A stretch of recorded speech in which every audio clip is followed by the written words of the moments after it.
Dear students, welcome to my channel. आज जिस topic के बारे में हम बात करेंगे वो है एक important topic, Schrodinger time independent wave equation.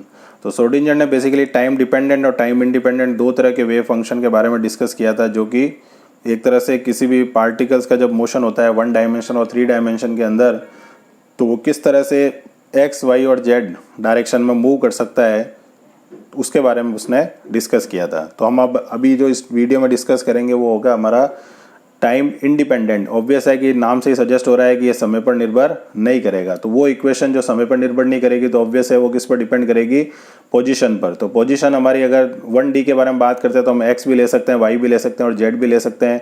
और अगर हम 3D के बारे में बात करें तो एक्स, वाई, जेड तीनों कंसिडर करते हैं। तो स्टार्ट करते हैं आज का वीडियो। तो वीडियो स्टार्ट करने से पहले एक रिक्वेस्ट है कि अगर वीडियो पसंद आता है इसको लाइक एंड शेयर करें एंड चैनल को सब्सक्राइब करें। तो स्टार्ट करते हैं वीडियो। तो इसमें सबसे पहले हम क्या कर रहे हैं कि we will consider a 1 dimension box. तो हमारे पास ऑब्वियस है कि एक 1 डायमेंशन का बॉक्स है जिसके अंदर एक पार्टिकल है, और पार्टिकल को जो मूव करना है वो केवल एक ही डायरेक्शन में मूव करना है। ये उसके ऊपर कंस्ट्रेंट है, यानी प्रतिबंध है। एक तरह से सब्जेक्ट टू कंडीशन अप्लाई है कि जो भी बॉक्स है, जैसा कि हमने यहाँ रिप्रेजेंट किया है इस तरह से 1 डायमेंशनल बॉक्स, तो हमने डायरेक्शन जो ली है वो एक्स डायरेक्शन ली है। तो हम वाई भी ले सकते हैं और जेड भी ले सकते हैं। दैट डिपेंड्स कि हम कौन सी डायरेक्शन को लेना चाहते हैं, इसमें कोई फ़र्क नहीं पड़ता। तो अब यहाँ पर जो हमने पार्टिकल लिया है ये वाला, जैसे ये बॉक्स हमने कंसीडर किया है, तो यहाँ पर हमारी जो बाउंड्री कंडीशन है वो कहाँ से कहाँ तक है, 0 से लेकर ए तक है। यानी हमने, ऑब्वियस है कि देखो लिमिट जब भी एक्स एक्सेस बोले या वाई एक्सेस बोले या जेड एक्सेस बोले, तो लिमिट जो होती है वो -इन्फिनिटी से +इन्फिनिटी तक हो सकती है। लेकिन अगर हम बात करते हैं कि भाई हमारा जो रिजल्ट है वो फाइनाइट आना चाहिए, क्योंकि बॉक्स है, अगर रेक्टेंगुलर बॉक्स है या फिर स्क्वायर बॉक्स है तो उनका डायमेंशन क्या होता है, फिक्स होता है। तो इसलिए हमने जो वैल्यू ली है बाउंड्री कंडीशन वो क्या ली है, 0 से लेकर ए तक ली है। तो इसके अंदर जो हमने एज्यूम किया वो क्या माना है कि पोटेंशियल जो है वो इनसाइड द बॉक्स 0 है और आउटसाइड द बॉक्स कितना है, इन्फिनिटी है। तो एक तरह से ये कहलाती है बाउंड्री कंडीशन, जो कि जनरली हम लाप्लास इक्वेशन और पॉइजन इक्वेशन का जो वीडियो है जो हमारे चैनल पे भी अवेलेबल है, उसके अंदर आप जाके देख सकते हैं कि लाप्लास और पॉइजन इक्वेशन जब भी हम बात करते हैं तो वहाँ पर भी क्या होता है कि बाउंड्री कंडीशन के बारे में बात की जाती है। तो इस तरह से हम इसको डिफ़ाइन कर सकते हैं। तो यहाँ पर जो हमने डिफ़ाइन किया है पोटेंशियल की रेंज, अगर x 0 से लेकर a के बीच में, जैसे 0 से लेकर a के बीच में, तब तो ax = 0 है। और x अगर 0 से छोटा है और x अगर a से बड़ा है, तो यहाँ पर हम डिफाइन कर सकते हैं > a। तो उस केस में हमारा जो पोटेंशियल है वो कितना है, इन्फिनिटी है। नेक्स्ट पार्ट जो हम डिफाइन करेंगे कि if we consider a particle of mass m, particle का ऑब्वियस है कोई मास होगा, 1 dimension time independent wave equation, तो क्या होगी वो del2 psi/del x²। साई क्या है, यहाँ पर वेव फंक्शन है, ठीक है। x हमारा जो डायरेक्शन हमने कंसिडर किया है वो है, m मास है, h प्लांक कांस्टेंट है, E हमारा एक तरह से फील्ड है, इलेक्ट्रिक फील्ड, V हमारा क्या है, पोटेंशियल है। तो ये पूरी इक्वेशन हमारी क्या कहलाती है, टाइम इंडिपेंडेंट वेव इक्वेशन। अब इसको हमें सॉल्व करना है। तो सबसे पहले हमारा जो वैल्यू है पुट Vx, जो Vx है वो हमारा क्या है, 0 है, in the range of 0 to a। तो Vx लिखें या V लिखें, क्योंकि ऑब्वियस है V लिख रहा हूँ और मैं x डायरेक्शन में एज्यूम कर रहा हूँ, तो मैं अपन मान के चल सकते हैं कि V जो है वो किस पे डिपेंड करेगा, x पे डिपेंड करेगा। तो अब हमारे पास जो फंक्शन है जैसे del2/del x², ऑब्वियस ये पार्शियल डिफरेंशिएशन है। तो पार्शियल डिफरेंशिएशन कब किया जाता है, जब एक से ज़्यादा वैल्यू पर कोई चीज़ डिपेंड करती है, ठीक है। तो डिपेंडिंग अपॉन के भाई अगर मान लेते हैं कि 2D होता है या 3D होता है, तो हमारा वेव फंक्शन x का भी फंक्शन होता है, y का भी होता है और z का भी होता है। तो उस केस में हम उसको लिखते हैं पार्शियल डिफरेंशिएशन del/del x। लेकिन अगर एक ही डायरेक्शन पे वो डिपेंड कर रहा है, आइदर x, आइदर y और आइदर z, तो उसको हम कंप्लीट डिफरेंशिएशन लिख सकते हैं, जैसा कि हमने यहाँ पर डिफाइन किया। तो d2 psi/dx², ये हमने यहाँ पर लिखा है, प्लस 2m/h²। v की जगह हमने क्या पुट कर दिया, 0 × psi = 0। अब ये जो है हमारा 2m/h², 2me/h², इसकी m भी हमारा कांस्टेंट होता है मास, ठीक है, e भी कांस्टेंट वैल्यू होती है, h भी कांस्टेंट होता है। तो इस पूरे को हम एक कांस्टेंट से रिप्लेस कर रहे हैं, that is represented by k²। अब k² क्यों लिया हमने, क्योंकि यहाँ पर इक्वेशन जो बन रही है उसकी पावर 2 है और यहाँ पर भी पावर 2 होगी, तो हमें रूट निकालने में आसानी रहेगी। अदरवाइज हम k भी मान सकते हैं इसको। तो k² = 2me/h², तो k की वैल्यू क्या होगी, √2me/h²। यानी इस पूरे फंक्शन की जगह हम क्या लिख सकते हैं, k² लिख सकते हैं। तो ये हमने पुट कर दिया d2 psi by D x square plus K square psi equal to 0। अब ये जो इक्वेशन है ये आपके सेकेंड ईयर के अंदर डिफरेंशियल इक्वेशन मैथमेटिक्स जो बीएससी के स्टूडेंट्स हैं उनको पता है कि, और बीटेक में भी आता है ये, तो linear constant coefficient differential equation आती है। ठीक है, लीनियर मतलब रेखीय अचर गुणांक वाली अवकल समीकरण।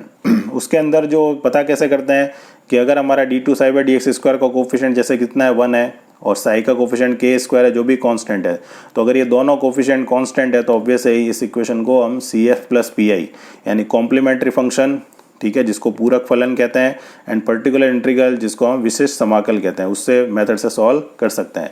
तो इसके अंदर सबसे पहले हम क्या निकालते हैं, सी एफ निकालते हैं। सी एफ निकालने के लिए क्या करते हैं, जो डी बाई डी एक्स है उसकी जगह डी रखते हैं। तो ये हमने क्या रखा, देखो d2 by D x square है तो ऑब्वियसली ये डी स्क्वायर हो जाएगा प्लस के स्क्वायर साई बराबर 0। दोनों में क्या कॉमन है, साई कॉमन है, इक्वल टू 0। डी की जगह हम क्या पुट करते हैं, m, जिसको हम ऑक्सिलरी इक्वेशन कहते हैं, सहायक समीकरण।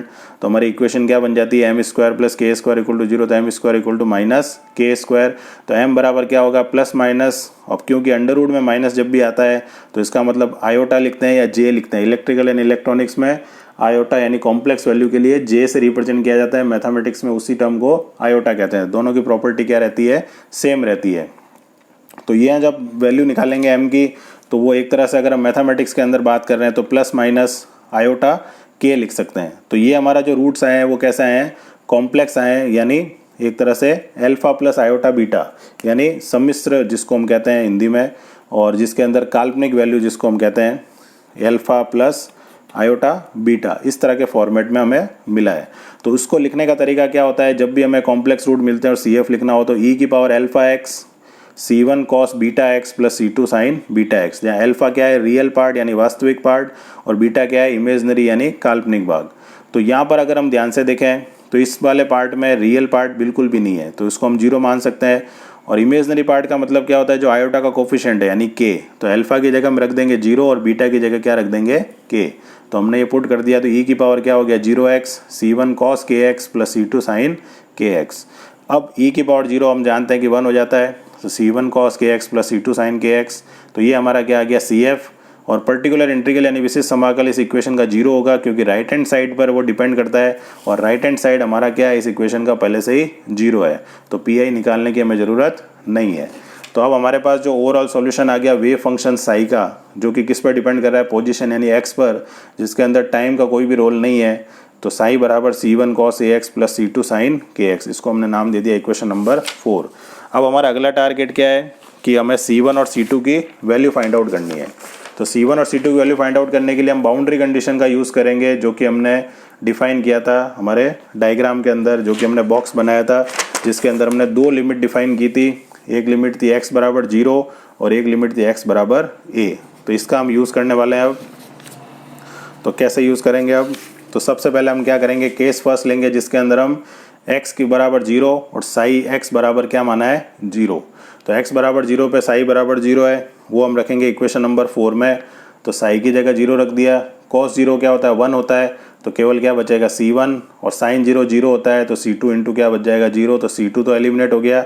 C1 इक्वल टू क्या आ गया हमारे पास, 0। तो C1 की जगह अगर हम 0 रखते हैं साई x के फॉर्मूले में, तो ये वाला पार्ट खत्म हो गया, एंड हो गया। इसके बाद वैनिश, और C2 साइन के एक्स हमारे पास बच जाएगा। तो साई x बराबर क्या बच गया, C2 साइन के एक्स। अब हमारे को टारगेट, हमारा नेक्स्ट टारगेट क्या है कि हमारे को निकालनी है C2 की वैल्यू। तो हमारी दूसरी बाउंड्री कंडीशन क्या है कि x बराबर a है, वहाँ पर भी साई बराबर 0 है, क्योंकि पोटेंशियल 0 होगा तो वेव फंक्शन भी 0 माना जाएगा। तो साई की जगह 0 रख दिया और x की जगह a रख दिया। अब या तो C2 0 होगा या साइन 0 होगा। C2 0 हो नहीं सकता, क्योंकि C2 भी अगर 0 हो गया तो साइन पूरा ही क्या हो जाएगा, 0 हो जाएगा।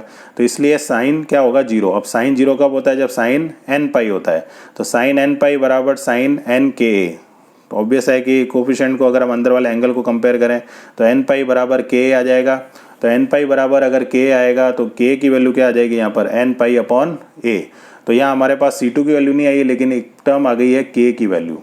तो अब हमारे पास जो फंक्शन बना साई x, वो क्या बन जाएगा, C2 साइन के एक्स था पहले, k की जगह हमने क्या रख दिया, n pi upon a into x. तो ये जो हमें इक्वेशन मिली है, this equation is called eigen function for a particle in one dimension box, यानी वन डायमेंशन बॉक्स में जो कण है उसके लिए ये क्या कहलाता है, आइगन फलन कहलाता है। ठीक है, ये भी हमारा एक इंपॉर्टेंट पार्ट है। तो अभी भी हमें C2 की वैल्यू नहीं मिली है, तो अब हम क्या निकालेंगे, C2 की वैल्यू। तो C2 की वैल्यू निकालने के लिए हम क्या करेंगे, we will determine now value of C2। तो नॉर्मलाइजेशन कंसेप्ट यूज़ करते हैं। नॉर्मलाइजेशन का मतलब होता है कि किसी भी फंक्शन की मैक्सिमम वैल्यू निकालना। तो ऑब्वियस है कि प्रोबेबिलिटी जब हम पढ़ते हैं, प्रायिकता पढ़ते हैं, तो उसमें मैक्सिमम वैल्यू के लिए जो प्रोबेबिलिटी होती है वो क्या होती है, 1 होती है।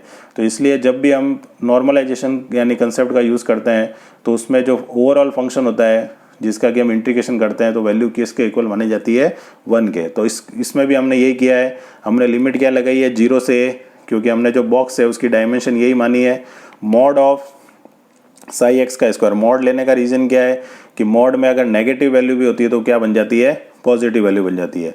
D X equal to 1। अब साई की वैल्यू हमारे पास क्या थी, C2 sine n pi upon a into X थी। तो मॉड के अंदर वैल्यू पुट कर दी, ऑब्वियस है स्क्वायर है तो C2 का भी स्क्वायर हो जाएगा और साइन का भी स्क्वायर हो जाएगा। तो हमारे पास क्या हो गया, C2 स्क्वायर और sine square, D X equal to 1। अब साइन स्क्वायर का डायरेक्ट इंटीग्रेशन पॉसिबल नहीं होता है, तो इसका फॉर्मूला क्या होता है, 1 माइनस कॉस 2 थीटा अपॉन 2। तो थीटा हमारा ये है पूरा, तो कॉस 2 थीटा होने से ये 2 से मल्टीप्लाई हो गया अपॉन 2। 2 को भी हम कहाँ ले लेंगे, इंटीग्रेशन से बाहर ले लेंगे, तो यहाँ बचेगा 1 इंटू डी एक्स, यानी केवल क्या आ जाएगा, डी एक्स और cos 2n pi upon X upon A into D X. अब डी एक्स का इंटीग्रेशन हम सब जानते हैं एक्स होगा, लिमिट क्या लगानी है, 0 से और कॉस का इंटीग्रेशन क्या होता है, साइन होता है। और क्योंकि हम एक्स के रेस्पेक्ट में इंटीग्रेशन कर रहे हैं तो 2n pi upon A is a constant, जो कि इंटीग्रेशन के कारण कहाँ जाएगा, डिवाइड में। तो डिवाइड में जाएगा, लेकिन जब ऊपर आएगा तो a ऊपर आ जाएगा और 2n पाई कहाँ चला जाएगा, नीचे। अब इसमें भी क्या लिमिट लगानी है, 0 टू a लगानी है और इक्वल टू हमारा 1 चल ही रहा है। तो अब हम क्या करेंगे, लिमिट लगाएंगे एक्स के अंदर, upper limit minus lower limit किया तो क्या हो गया, a माइनस 0 और a अपॉन 2n पाई है ही है। अब x की जगह हम पहले क्या रखेंगे, a, और x की जगह फिर क्या रखेंगे, 0। तो 0 रखेंगे तो साइन 0 हो जाएगा और a रखेंगे तो a से a कट जाएगा, तो क्या बचेगा, साइन 2n पाई। अब साइन n पाई क्या होता है, 0 होता है, तो 2n पाई भी क्या होगा, 0 होगा, यानी ये पूरी टर्म ये हमारी पूरी 0 बन गई। तो केवल क्या बचा हमारे पास, C2 square by 2 a minus 0 equal to 1।